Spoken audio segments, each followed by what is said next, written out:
할렐루야. 오늘 봉독하신 말씀대로 시편 107편 1절에서 43절까지 제목은 여호와께 감사하라 라는 제목으로 은혜 나누시겠습니다. 107편은 이제 제5권에 들어갑니다. 5권 107편부터 150편까지 5권에 해당되는데요. 첫 번째로 여호와께 감사하라. 그는 선하시며 그 인자하심이 영원하미로다. 그래서 106편처럼 여호와께 감사하라부터 시작하는 것입니다. 그러니까 시인은 여호와에 의해서 감사를 벌써 체험했다는 거죠. 그 감사가 우선이라는 거죠. 그래서 여호와께 감사하라. 그는 선하시며 그 인자하심이 영원하미로다.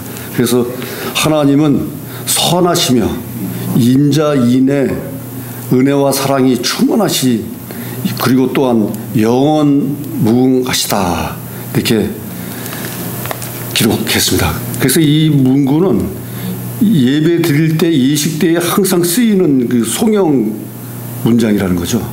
항상 여호와께 감사하라. 그는 선하시며 그 인자하심이 영원하미로다. 이렇게 예배 시작과 끝에 이 문장을 사용했다고 하는 것입니다. 그래서 여호와께 구속함을 받은 자는 이같이 말할지어다. 여호와께서 대적의 손에서 저희를 구속하사.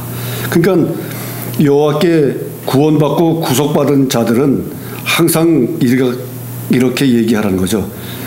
우리를 대적의 손에서 구원해 주셨다. 구원해 주셨다. 이렇게 항상 말하라 이거입니다. 그래서 3절에 동서남북 각 지방에서부터 모으셨도다. 그래서 우리 모든 자들을, 구속받은 자들은 동서남북 사방에서 다 이렇게 하나님을 믿게 되었다는 거죠. 그래서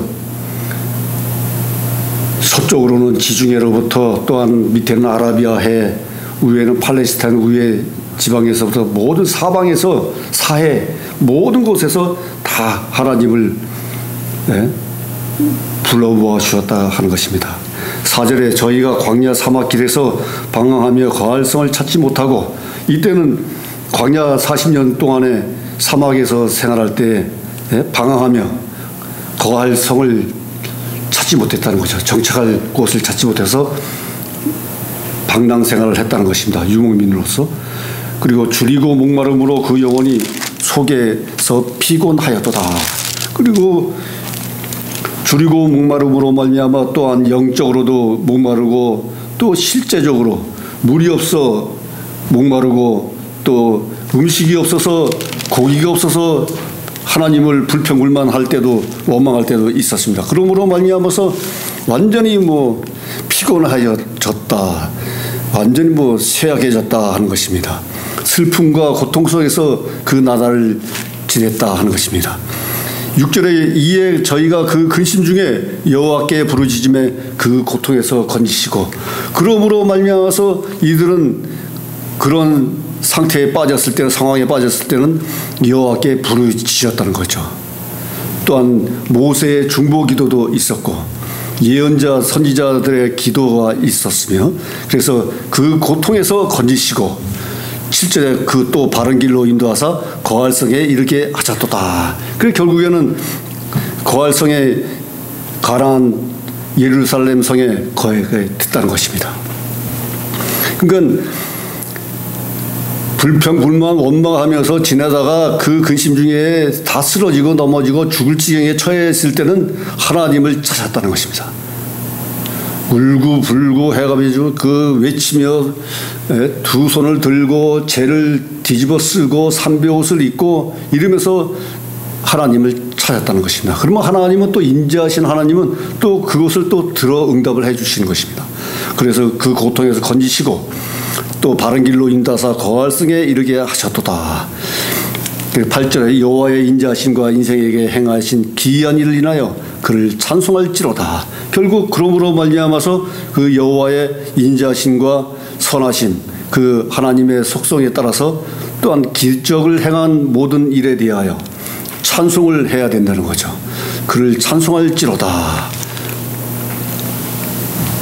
그래서 8절과 같이 여호와의 인자하심과 인생에게 행하신 기이한 일을 인하여 그를 찬송할지로다. 그 6절에서는 이에 저희가 그 근심 중에 여호와께 부르짖으며 그 고통에서 건지시고, 이렇게 6절과 8절에서 이 형식적인 두 문장이 있는데 이 9절 문장이요 반복이 됩니다.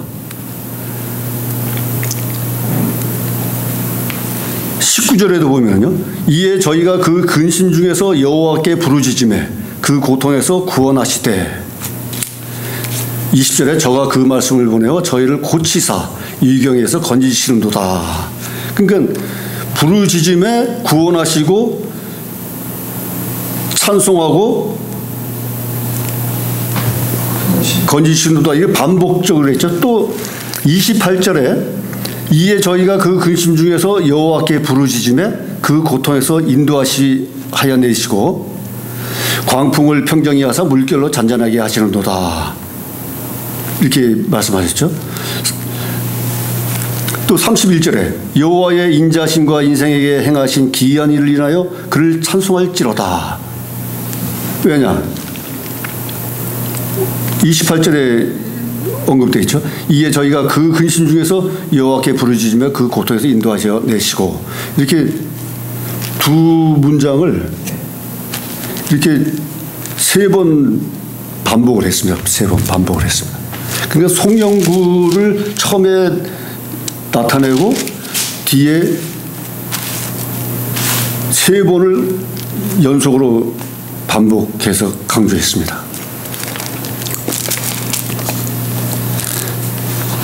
그래서 마지막에 41절에 보면은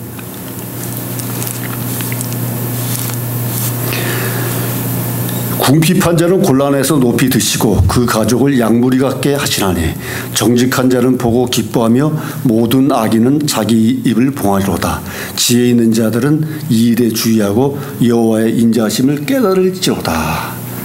그래서 어려움과 고통 속에서 죽음 지경에 있을 때 하나님께서 구원해 주시고 인도해 주시니까 하나님의 인내와 선하심에 대하여 찬양을 할 것이라. 그러면서 마지막 절에 지혜 있는 자들은 이 일에 주의하고 여호와의 인자심을 깨달을지어다. 그래 깨달으라고 하는 것입니다. 그러니까 하나님이 구원해 주시고 인도해 주시고 이적과 기적을 베풀어 주신 모든 것은 지혜 있는 자들이 되어서 하나님의 인품과 속성을 깨달으라고 하는 것이죠. 그러므로 더불어서 하나님이 주시는 율례와 율법, 규례 모든 것을 지켜라. 우상을 섬기지 말라. 나 외에는 다른 신을 섬기지 말라 하신 말씀을 깨달으라는 얘기죠. 그러면 그렇게 됨으로 말미암아서 하나님은 영원하신 하나님이 우리 자손 대대까지 영원한 복을 내려 주시리라 하는 것입니다. 그래서 10절에 사람이 흑암과 사망의 그늘에 앉으며 공고와 쇠사슬에 매임은 하나님의 말씀을 거역하며 지존자의 뜻을 멸시함이라. 그러니까 세상에 살면서 어려움과 고통, 슬픔, 모든 악몽과 죽음에 이르러 있는 것은 또한 쇠사슬에 얽매이고 감옥에 들어가고 어려운 처지에 임하는 것은 하나님의 말씀을 거역하며 하나님의 뜻을 멸시함이라 하는 것입니다. 그렇기 때문에 세상 험난한 세파에 휘몰리게 된다는 것입니다. 그것을 깨달아야 된다는 거죠. 12절에 그러므로 수고로 저희 마음을 낮추셨으니 저희가 엎드러져도 돕는 자가 없도다. 그런 어려운 지경에 처해 있음으로 해도 도와주는 자가 없다는 것입니다. 하나님 외에는. 이에 저희가 그 근심 중에 여호와께 부르짖으매 그 고통에서 구원하시되, 그러므로 말미암아서 이제는 여호와께 부르짖는 거죠. 부르짖으매 그 고통에서 구원하시되 흑암과 사망의 그늘에서 인도하여 내시고 그 얼굴줄을 끊으셨도다. 위에서 언급한 그 내용을 하나님께서 해결해 주신다는 거죠. 그 15절에 여호와의 인자하심과 인생에 행하신 기이한 일을 인하여 그를 찬송할지로다. 저가 논문을 깨뜨리며 세빗장을 꺾으셨음이로다. 감옥에 있는 문을 깨뜨리고 말이죠. 성문을 깨뜨리고 또한 새 빗장을 꺾어내셨다 하는 것이 옥문을 열었다 하는 것입니다. 그래서 그 바벨론 성에 보면은 성문이 한 100여 개 이상이 된다 그럽니다. 그래서 바벨론 포로 후에 이 시를 기록했다는 설이 있는데요. 그래서 문을 깨뜨리며 세빗장을 꺾으셨도다. 미련한 자는 저의 범과와 죄악의 연고로 곤란을 당하며, 미련한 자들은 그 범죄를 저지른다는 거죠. 그 죄악에 얽매인다는 것이 올무가 된다는 거예요. 저의 혼이 각종 힘을 싫어하여 사망의 문에 가깝도다. 그러므로 말미암아서 그 영혼이 사망의 문에 가깝게 된다는 거죠. 19절에 이에 저희가 그 근심 중에서 여호와께 부르짖으며 그 고통에서 구원하시되, 또 반복이 이제 세 번째로 됐죠. 저가 그 말씀을 보내어 저희를 고치사 위경에서 건지시는도다. 위험한 지경에서 건져내시는도다. 죽음에서 건지는도다 하는 것입니다. 그 여호와의 인자하심과 인생에 행하신 기이한 일을 인하여 그를 찬송할지로다. 계속 어려움에서 죽음에서 건져내 주시고, 그러므로 말미암아서 하나님의 인자하심과 선하심을 또한 이적과 기적을 찬송하라 이겁니다. 그러니까 하나님은 찬송의 대상이라는 거죠. 하나님은 찬송받아야 될 하나님이시라는 것입니다. 그래서 찬양이 중요하고 기도가 중요하다는 거예요. 기도를 함으로 말미암아서 부르짖음에 그 고통에서 구원하신다. 계속 반복하고 있잖아요. 고통에서 건져주신다는 거예요. 기도하고 부르짖으면은.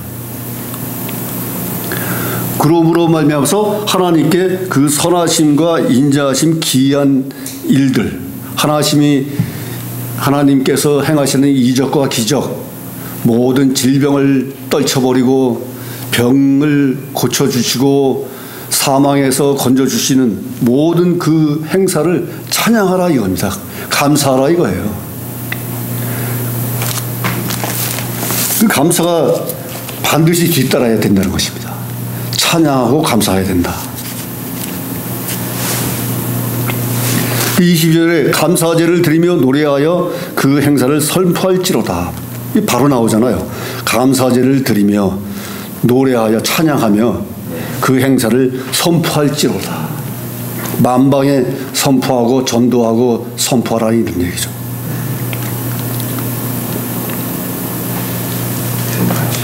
그 감사는 히브리어로 야다인데, 이 야다는 원래는 던지다 이런 뜻이 있는데 이게 파생되어 가지고서 토다. 그래서 감사를 드림으로 됐다는 것입니다. 그래서 감사제를 드리며 노래하여 그 행사를 선포할지로다. 그 23절에 선척을 바다에 띄우며 큰 물에서 영업하는 자는 여호와의 행사와 그 기사를 바다에서 보나니 여호와께서 명하신즉 광풍이 일어나서 바다 물결을 일으키는도다. 그래서 26절에 저희가 하늘에 올랐다가 깊은 곳에 내리니 그 위험을 인하여 그 영혼이 녹는도다. 저희가 이리저리 구르며 취한 자같이 비틀거리나 지각이 혼돈하도다. 그래서 바다의 물결도 하나님이 좌우하신다는 거죠. 그래서 홍해 바다도 하나님이 그 위험에 처할 바로 그 지경에 바닷물을 갈라서 이스라엘 민족이 지나가게 하고 대적들이 몰려올 때 그 물에 다 수상시킨 홍해 바다의 기적이 있었습니다. 그래서 그 행사와 기적을 바다에서 보나니 광풍이 일어나 바다 물결을 일으키는도다 말씀하고 있는 것입니다. 또한 지진이 일어나가지고 고라 자손의 그 반역이 일으켰을 때는 땅 속에 다 또 쓸어 묻었다는 거죠. 28절에 이에 저희가 그 근심 중에서 여호와께 부르짖음에 그 고통에서 인도하여 내시고 광풍을 평정히 하사 물결로 잔잔케 하시는도다. 저희가 평안함을 인하여 기뻐하는 중에 여호와께서 저희를 소원의 항구로 인도하시는도다. 광풍이 일어나서 파도가 몰아치고 배가 풍랑에 흔들거려도 하나님께서는 광풍을 평정하시고 물결을 잔잔케 해 주실 수 있다는 거죠. 예수님도 고깃배에 타서 누워 잠자고 계신데 제자들이 예수님을 깨워서 예수님 말씀하시니까 그 물결이 또 잔잔해진 경우가 있었습니다. 그러니까 하나님이 이 바다와 광풍, 풍랑 이런 것도 다 주관하신다는 거죠. 그래서 또 31절에 여호와의 인자심과 인생에 행하신 기이한 일을 인하여 그를 찬송할지로다. 그러니까 부르짖으면 기도하면 그 고통에서 건져내 주심으로 말미암아 반드시 하나님에 대하여 찬양 찬송을 해야 된다는 거죠. 32절에 백성의 회에서 저를 높이며 장로들의 자리에서 저를 찬송할지로다. 그러니까 백성들의 그 예배 모임이나 집회에서 그 지도자들과 함께 하나님을 찬송하라 하는 것입니다. 모든 모임 장소에서. 33절에 여호와께서는 강을 변하여 광야가 되게 하시며 샘으로 마른 땅이 되게 하시며 그 거민의 악을 인하여 옥토로 연밭이 되게 하시며 또 광야를 변하여 못이 되게 하시며 마른 땅으로 샘물이 되게 하시고 계속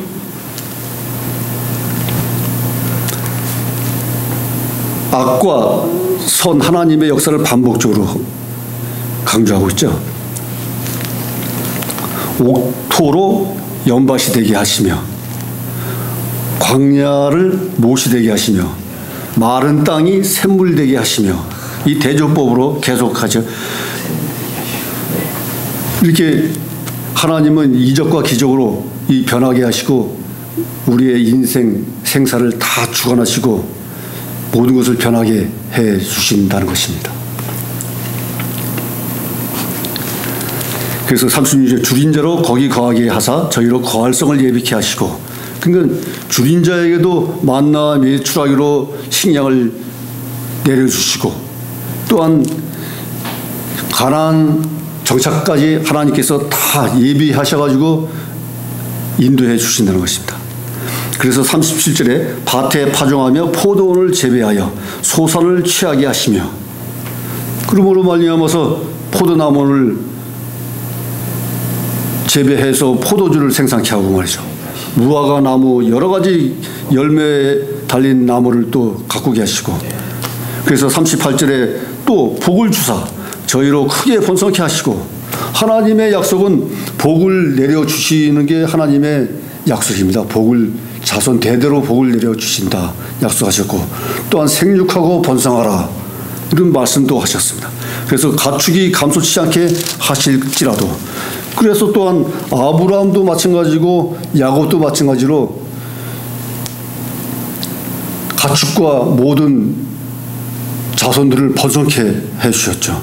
욥도 마찬가지고 욥도 시험에 들어서 빠져 있을 때 친구들이 와서 이런 모양 저 모양으로 충고하고 했지만 나중에 욥은 깨닫고 그러므로 말미암아서 갑절의 축복을 받았죠. 그 재산이 갑절로 불어나게 됐다는 것입니다.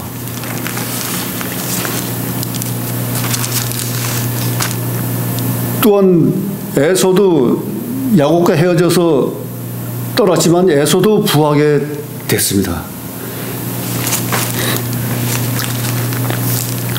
야곱은 더 말할 것도 없고 말이죠. 그 39절에 다시 압박과 곤란과 우환을 인하여 저희로 감수하여 비굴하게 하시는도다. 여호와께서는 방백들에게 능력을 부으시고 길없는 황야에서 유리케 하시나.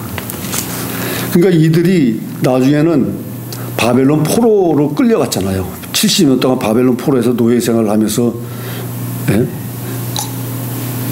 방황하는 때가 있었습니다. 그래서 방백들에게 능력을 부으시고 그 방백들에게 멸시당하고 업신여기는 처세를 당하게 했다는 거죠. 그래서 길 없는 황야에서 방황했다는 것입니다. 그러나 41절에 궁핍한 자는 곤란해서 높이 드시고 그 가족을 양무리 같게 하시나니. 그래서 하나님께서는 가난한 자, 과부, 고아, 궁핍한 자 이들을 사랑하신다는 거죠. 그래서 추수가 끝난 땅에서도 잔 이삭을 다 주워가지 마라, 남겨둬라 하는 것입니다. 그만큼 하나님은 사랑을 베푸시는 것입니다.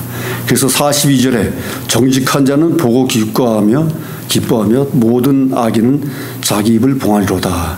그래서 정직한 자는 하나님께서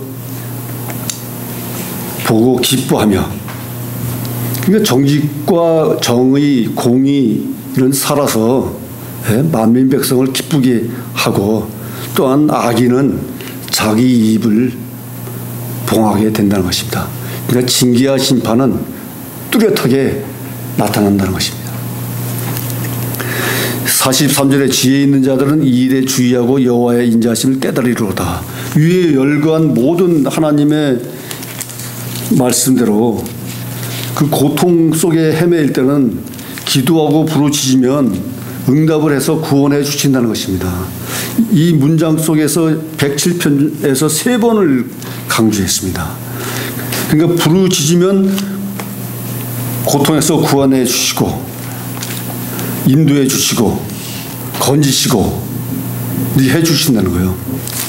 6절에 부르짖음에 그 고통에서 건지시고, 고통에서 건지신다 그랬죠.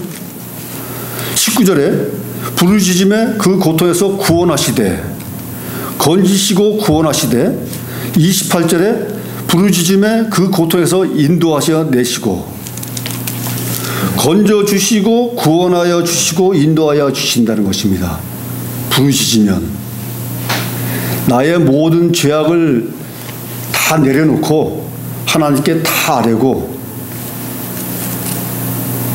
이 고통과 슬픔, 아픔에서 건져주시기를 간절하게 부르짖으면 하나님께서는 구원해 주시고 건져주시고 인도해 주신다는 것입니다. 그래서 지혜 있는 자들은 이 일에 주의하고 여호와의 인자하심을 깨달으리로다. 그래서 하나님의 품성과 속성을 깨달아야 된다는 거죠.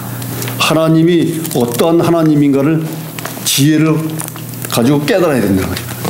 지혜 있는 자가 복된 자라고 했습니다. 지혜는 하나님을 아는 것이 지혜예요. 세상의 지식이 아니라 하나님을 알고 하나님의 품성과 속성을 깨달아가는 것이 지혜라는 것이죠. 믿고 따르는 것이. 그로부로 말미암아서 하나님과 기도로 소통하고 하나님과 교통함으로 말미암아서 하나님께 다 아뢰므로 말미암아 더불어서 내 자신의 자만과 자존심, 나의 욕심, 탐심 모든 것을 죄악 모든 것을 내려놓고 하나님께 부르짖으면 하나님께서 반드시 응답하여 구원하여 주시고 건져주시고 인도하여 주시는 하나님이시라는 것입니다.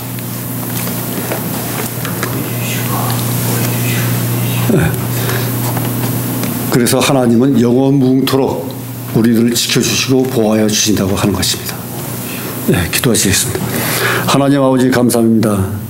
시편 107편에 있는 말씀처럼 고통에서 부르짖으면 하나님께서 반드시 건져주시고 구원하여 주시고 인도하여 주신다 말씀하셨습니다. 그것을 주의하여 깨달을 때에 하나님께서는 우리들을 영원무궁토록 자손대대로 복을 내려주시고 인도하여 주신 줄 믿습니다. 이 세상에도 지금 혼탁하고 험난하고 혼란하고 전쟁이 끊이지 않는 이 세상에서도 반드시 하나님의 뜻을 따라서 지혜 있는 자가 되어 반드시 이 땅에 평화와 안녕이 살아 숨쉬게 하여 주시길 간절히 바라고 합나이다. 모든 말씀 감사하며 지금도 살아 역사하시는 우리 주 예수 그리스도 이름으로 기도드렸사옵나이다. 아멘. 아멘.